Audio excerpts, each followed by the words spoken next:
আমি ঢাকায় স্থানীয়, ঢাকা মিরপুরে স্থানীয়, তো বুঝতে পারতেছেন যে কি ধরনের আপডেট আমরা জানতে পারি। ঢাকা যদি বড় একটা সমাবেশ হয় সবার আগে কিন্তু ঢাকা শহরেই জানবে। তো সেই ক্ষেত্রে আমি স্থানীয় হওয়ার পরও সত্ত্বেও এত বড় জানাজা আমি কখনো দেখিনি। এই জন্য আমি নিচে আসতে পারছি, এটার জন্য আলহামদুলিল্লাহ আর আল্লাহর কাছে শুকরিয়া আদায় করি। এত বড় জানাজে আসছে, বাট আমরা তার জানাজে আসতে চাই নাই। আমরা চাইছিলাম সে সুস্থ হয়ে আমাদের দেশে পা রাখুক, কিন্তু আল্লাহ তাআলা তো সেটা চায় নাই।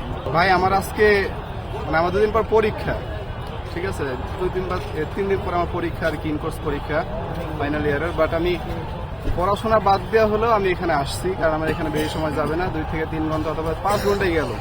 এতটা আবেগ নিয়ে আসছে, চোখে পানি আসছে, মানে মোটামুটি চোখে পানি আসছে।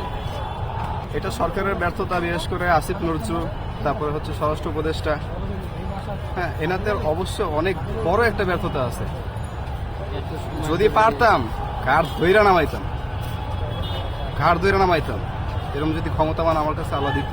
তাই আমার মনে হয় না যে ভবিষ্যতে আরো 50-100 বছর দেখা যাবে কিনা, কারণ সে সত্য কথা সবসময় বলতো।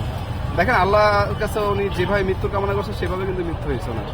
আপনার লাস্ট ভিডিওটা ওনার দেখছেন ওনার লাইফের। ওনার সাথে যখন আমার সামনাসামনি দেখা হয়েছে একবার, ওনার যে অ্যাটিটিউড, আমার খুবই ভালো লাগছে। একবারই দেখা করার সুযোগ পেয়েছি তার সাথে।